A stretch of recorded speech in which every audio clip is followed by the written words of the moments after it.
Continuamos con la serie El retorno de la lluvia tardía, que en esta oportunidad estamos viendo la sección 5, el pensamiento basado en el desempeño y la doctrina de Dios. Capítulo 15, aplicando la premisa trinitaria. Aquí nuevamente está nuestra premisa y su posición subyacente. Premisa: hay tres personas en la divinidad. Presunción oculta o subyacente: la posición de divinidad es tan solo atribuida a seres del más alto poder inherente. Apliquemos esta premisa a los pasajes problemáticos de las Escrituras. Veamos el primer texto. Deuteronomios capítulo 6, versículo 4. Oye Israel, Jehová nuestro Dios, Jehová uno es. Debido a que aparentemente hemos probado nuestra premisa de que hay tres personas de la deidad, aquí hay una respuesta sugerida. Jehová es singular, nuestro Dios plural, es uno, singular. El plural indica la Trinidad y la palabra uno, que es ejad, es la misma palabra que se usa para que Adán y Eva sean una sola carne. Entonces, este texto indica que hay tres seres que son uno en propósito y compañerismo. Ahora, Proverbios 8:22. Jehová me poseía en el principio, ya de antiguo, antes de sus obras. Eternamente tuve el principado desde el principio, antes de la tierra. Antes de los abismos fui engendrada, antes que fuesen las fuentes de las muchas aguas. Antes que los montes fuesen formados, antes de los collados ya había sido yo engendrada. Este pasaje se refiere a la sabiduría de Proverbios 8, que allí presenta, 8:1. Algunas personas combinan este pasaje con 1 de Corintios 1:24 y versículo 30, donde Pablo se refiere a Cristo como sabiduría. Basado en nuestra premisa de que hay tres personas de la deidad, aplicar este pasaje a Cristo parecería hacerlo inferior al Padre. De modo que este pasaje debe limitarse simplemente a la personificación de la sabiduría. Otro texto que es Juan 3:16. Porque de tal manera amó Dios al mundo, que dio a su Hijo unigénito, para que todo aquel que en él cree no se pierda, mas tenga vida eterna. La palabra unigénito, único, nacido o engendrado, se limita a cuando Jesús se encarnó como ser humano. La palabra unigénito también se puede usar para significar único, en lugar de único nacido o engendrado. Otro texto que es difícil y parece contradecir la premisa es Juan 5:19. Respondió entonces Jesús y díjoles: de cierto os digo, no puede el Hijo hacer nada de sí mismo, sino lo que viere hacer al Padre, porque lo que Él hace, esto también hace el Hijo juntamente. Dado que esta premisa presenta a Jesús como la segunda persona de la deidad e igual en posición al Padre, este pasaje está restringido al tiempo en que Cristo vino como hombre. Cristo tiene poder para hacer lo que quiera, pero elige usar su poder junto con el Padre. Cuando Cristo vino a la tierra, decidió no usar su propio poder, sino solo el poder de su Padre, para ser un ejemplo para toda la humanidad.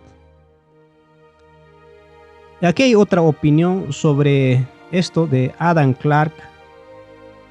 Dice lo siguiente: el Hijo no puede hacer nada de sí mismo debido a su unión inseparable con el Padre, ni el Padre puede hacer nada de sí mismo debido a su unidad infinita con el Hijo. Otro texto que vemos también es Juan 5:26. Porque como el Padre tiene vida en sí mismo, así le ha dado al Hijo tener vida en sí mismo. Dado que Jesús es igual al Padre, esta no puede ser una declaración universal con respecto a la persona de Cristo. Cristo tiene en sí mismo vida original, no prestada y no derivada. Él es el Dios Todopoderoso, el Padre Eterno, el Príncipe de Paz. Esta declaración debe restringirse a su obra como Mesías. De hecho, Él usó de la vida del Padre para hacer milagros, enseñar, etc. Juan 8:42. Analicemos este texto, juntamente con Juan 15:26.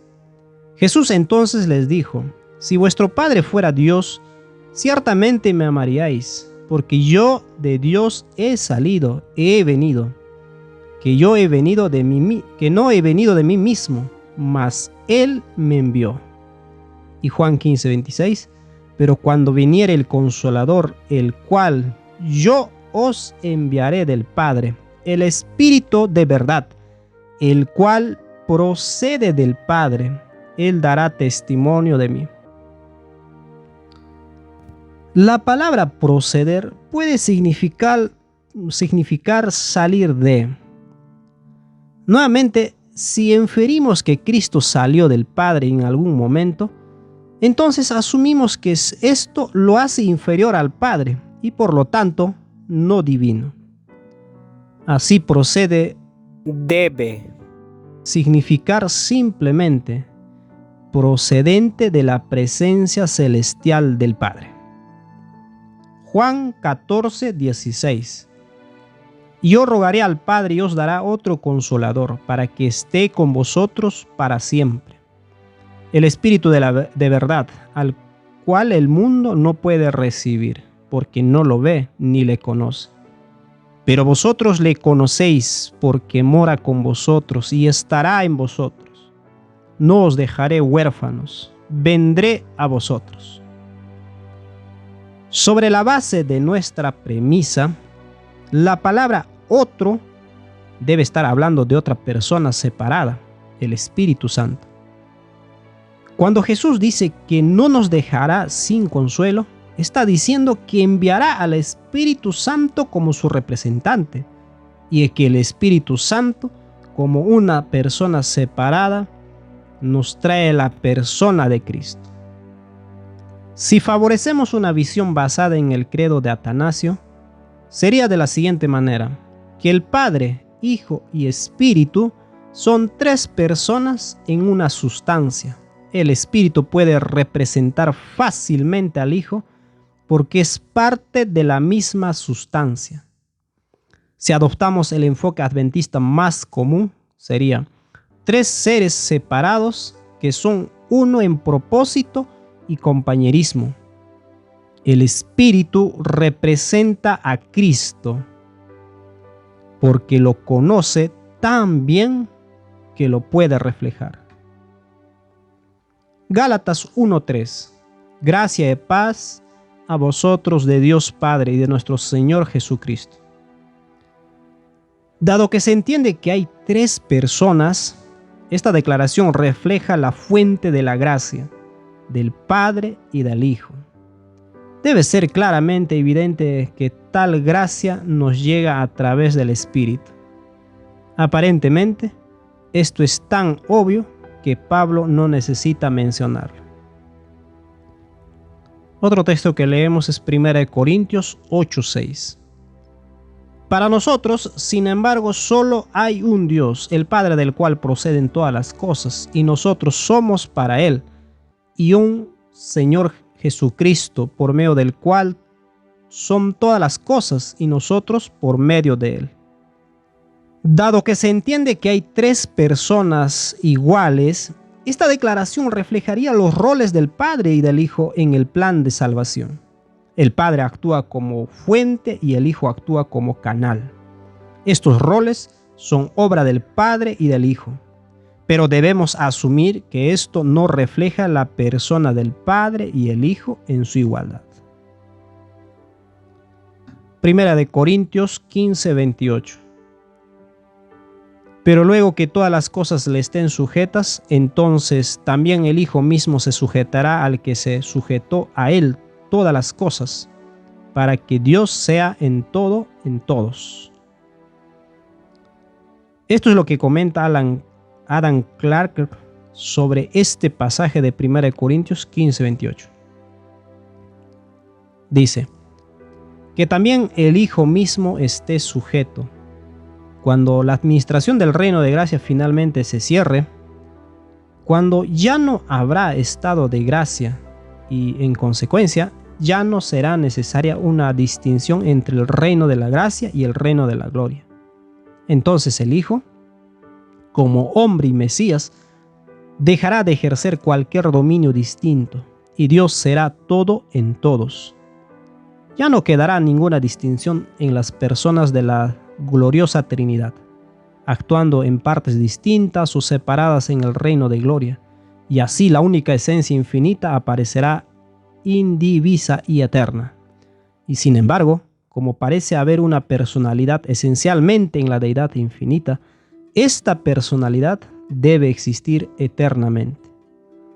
Pero, ¿cómo será esto? No podemos decirlo ni saberlo hasta que llegue el momento en que lo veremos como es. Este punto de vista obviamente refleja a tres personas en una sustancia que solo se dividieron para el plan de salvación. Cuando el plan de salvación esté terminado, entonces no habrá más roles separados y será solo una sustancia nuevamente. Jesús ya no existirá como un ser separado. El comentario adventista refleja el concepto de tres seres en unidad. Dice lo siguiente: en el plan divino para la redención del mundo, el Padre entregó todo en manos del Hijo. Cuando la misión de Cristo se complete y los enemigos de Dios sean sometidos, entonces el Hijo entregará el reino a Dios el Padre. Este acto no implica inferioridad del Hijo en comparación con el Padre. Es una demostración de la unidad de propósito entre los miembros de la deidad, por lo que las actividades de uno se ven como el cumplimiento de la voluntad unida. En esencia, esto parece estar diciendo que Cristo mantendrá un papel subordinado durante toda la eternidad, aunque ambos posean el mismo poder. Otro texto es Hebreos 1, del 1 al 4.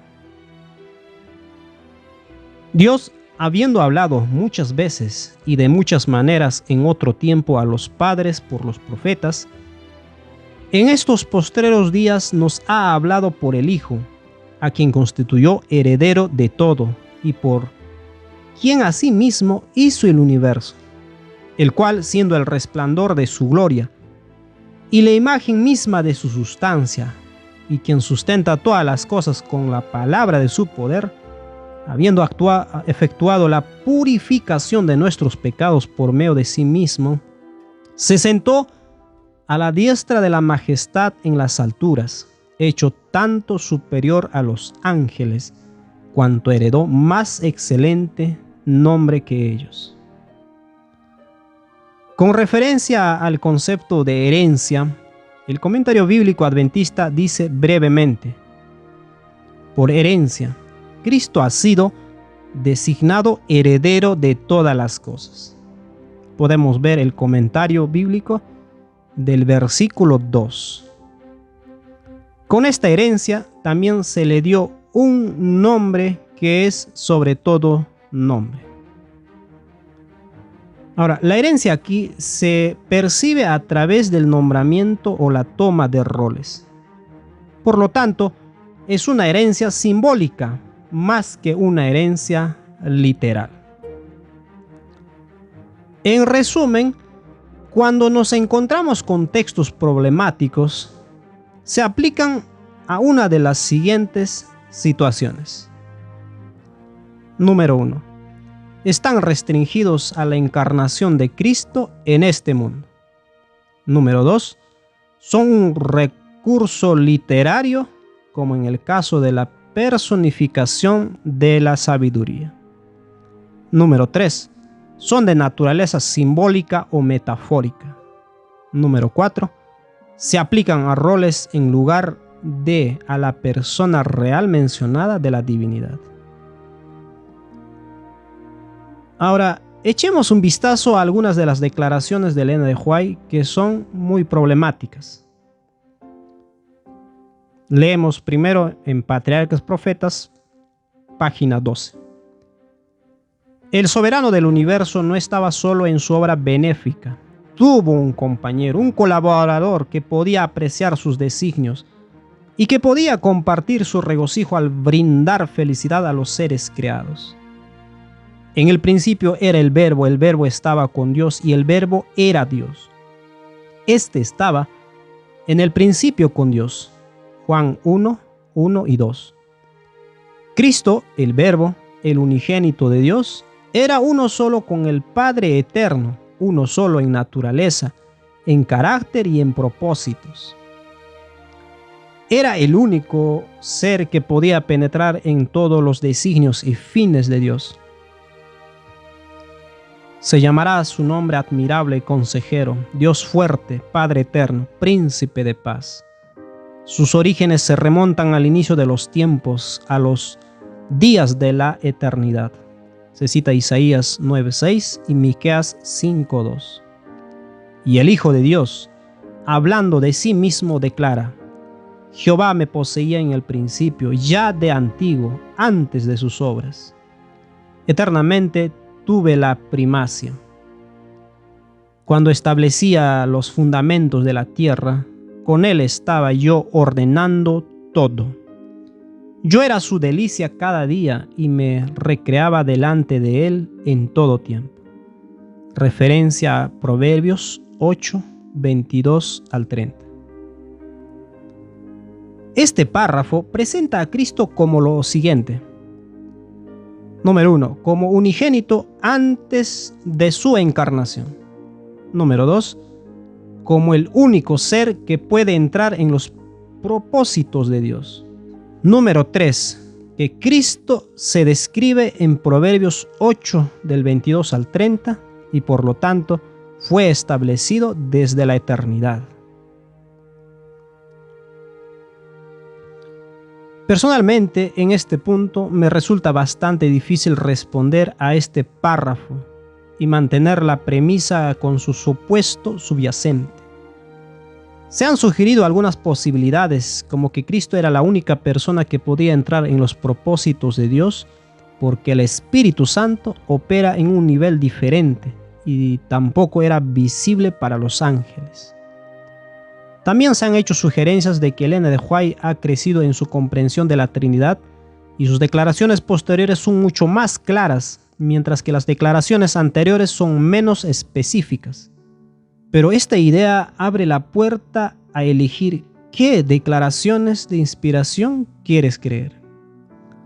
Esta declaración fue publicada en el año de 1890 y 46 años después de que comenzara su ministerio. Aparte de estas cosas, esta afirmación es muy específica y el concepto se repite en varios lugares. En este punto, si usted acepta los escritos de Elena de White al pie de la letra, debería enfrentarse a un serio dilema. Personalmente, este problema fue tan grande al principio que me tomó varios años para poder aceptarlo. Si empiezo a abrir mi mente a la posibilidad de que las tres personas de la deidad no sean iguales en el sentido de una trinidad, inmediatamente me enfrento a una serie de barreras emocionales. Podría enfrentarme al aislamiento de mis amigos o podría enfrentarle a la expulsión de la iglesia. Estas realidades emocionales pueden poner un estrés increíble en la mente de una persona, especialmente para alguien que ha sido parte de la iglesia toda su vida. Así que tiene que haber una respuesta, pero simplemente no podemos verla, así que la dejamos sin respuesta y seguimos aplicando la premisa y encontramos otros pasajes para reforzar nuestra opinión. He escuchado a muchas personas simplemente responder: hay demasiadas declaraciones de tres, o es un misterio, o ¿por qué te enfocas en esto? Tenemos que difundir el mensaje. Solo estás causando confusión con estas preguntas. O simplemente citan un pasaje como el de siguiente, del Evangelismo, página 446, donde dice: Cristo es el Hijo de Dios preexistente y existente por sí mismo. Al hablar de esta preexistencia, Cristo hace retroceder la mente hacia las edades sin fin. Nos asegura que nunca hubo un tiempo cuando Él no haya estado en estrecha relación con el Dios eterno, aquel cuya voz los judíos escuchaban en ese momento había estado junto a Dios como uno criado con él. Y Evangelismo, página 446. Era igual a Dios, infinito y omnipotente. Es el Hijo eterno y existente por sí mismo. Colocando estas dos declaraciones una al lado de la otra, sobre la base de nuestra premisa con su suposición subyacente, será imposible para la mente sincera armonizarlas. Debemos examinar el fundamento de la premisa o simplemente esperar a que Dios revele las contradicciones no resueltas. Veamos algunas declaraciones más de Elena de White. Esto es de Patriarcas y Profetas, página 14. El propósito de este príncipe de los ángeles llegó a ser disputar la supremacía del Hijo de Dios y así poner en tela de juicio la sabiduría y el amor del Creador. Para lograr este fin estaba por consagrar las energías de aquella mente maestra, la cual, después de la de Cristo, era la principal entre las huestes de Dios. Elena de White hace este comentario en algunos lugares de que Lucifer fue el próximo en honor a Cristo, es decir, era la tercera persona en el cielo. La única manera de darle sentido a eso en términos de la deidad es asumir que los ángeles no sabían acerca del Espíritu Santo, o que Él actuó en una línea de mando separada. Esto crea un modelo de la deidad que es extremadamente complejo y sin texto bíblico claro para afirmarlo. Echemos un vistazo a otra declaración. Deseado de todas las gentes, página 12.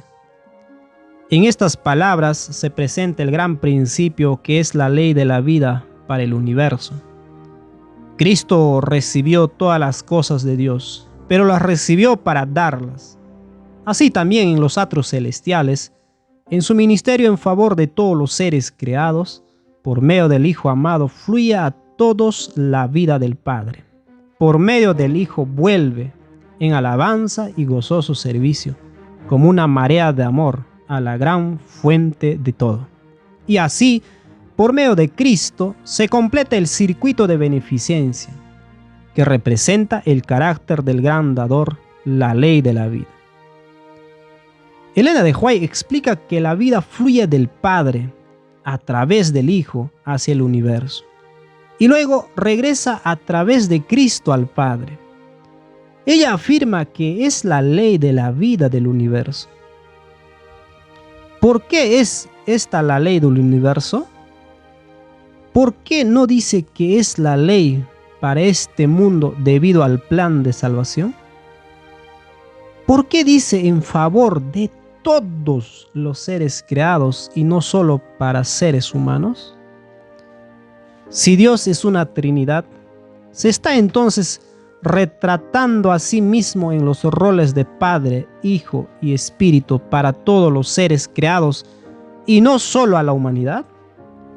¿Por qué los seres no caídos necesitan recibir vida a través de Cristo de la misma manera que los seres caídos? Podríamos responder, esta es la forma en que decidieron hacerlo. Pero no obstante, es un pasaje interesante si realmente estamos dispuestos a abordarlo. Finalmente veamos este pasaje que se encuentra en Manuscrito Realis, volumen 14, página 23. Estorbado por la humanidad, Cristo no podía estar en todo lugar personalmente. Por lo tanto, convenía a sus discípulos que Él los dejase y fuese al Padre y enviase el Espíritu Santo como su sucesor en la tierra. El Espíritu Santo es Él mismo, despojado de la personalidad humana e independiente de ella. Él se presentaría a sí mismo como presente en todos los lugares por su Santo Espíritu, como el omnipresente. La sección más importante de esta declaración es: el Espíritu Santo es Él mismo, despojado de la personalidad humana. Ahora la pregunta es, ¿quién es Él mismo? ¿Es Cristo o el Espíritu Santo? ¿Tiene sentido decir que el Espíritu Santo está despojado de la personalidad de la humanidad? ¿Cómo puede ser despojado de algo que nunca poseyó? Solo Cristo poseía la humanidad y solo Cristo podía ser despojado de ella. Si decimos que Él mismo es el Espíritu Santo, entonces el pasaje o la cita realmente no tiene sentido. Si decimos que es Cristo, entonces estamos diciendo que el Espíritu Santo es simplemente Cristo en una forma diferente. Pero esto destruiría completamente la premisa de la Trinidad. Esta afirmación no deja más opción que cuestionar nuestra premisa subyacente. Solo esto tiene sentido, ya que cada declaración y suposición que adoptamos debe armonizar con las Escrituras y el espíritu de profecía. Examinemos la premisa nuevamente.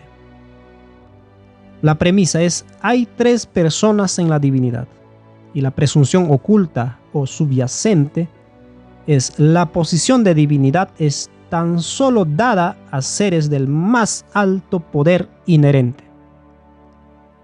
Creo que podemos decir que nuestra premisa es verdadera, pero sin probar la presunción subyacente por las Escrituras, no podemos decirla de manera concluyente y estamos en peligro de construir sobre la arena. Es una conclusión parcial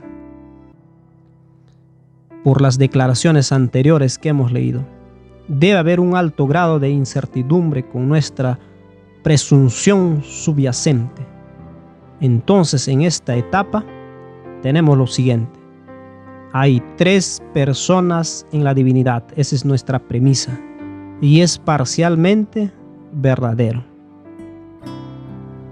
Presunción oculta o subyacente: la posición de divinidad es tan solo atribuida a seres del más alto poder inherente, y esto aún no está demostrado. Entonces, en los siguientes capítulos analizaremos y veremos el tema de la presunción oculta o subyacente, usando una posición subyacente basado en el rendimiento o desempeño y una suposición subyacente basado en la relación. Esto será un poco más adelante que veremos en estos capítulos siguientes.